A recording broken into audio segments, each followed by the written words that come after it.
सामान्यांच्या न्याय हक्कासाठी पाहत रहा फक्त दखनी स्वराज्य।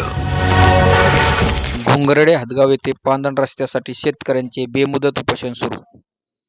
घुंगरडे हदगाव रुई पांदण रस्त्याच्या मागणीसाठी शेतकऱ्यांनी आजपासून बेमुदत उपोषण सुरू केले आहे। अनेक दिवसापासून प्रशासनाकडे पाठपुरावा करूनही कोणतीही ठोस कारवाई न झाल्याने शेतकऱ्यांनी आंदोलनाचा मार्ग स्वीकारला। रस्त्यावरील अडथळे दूर करून किमान 33 फूट रुंदीचा रस्ता तात्काळ सुरू करावा अशी मुख्य मागणी आहे। उपोषणस्थळी मोठ्या संख्येने शेतकरी उपस्थित असून रस्ता झाला पाहिजे अशा घोषणा दिल्या जात आहेत। प्रशासनाने तात्काळ दखल घ्यावी अन्यथा आंदोलन तीव्र करण्यात येईल असा इशारा शेतकऱ्यांनी दिला आहे।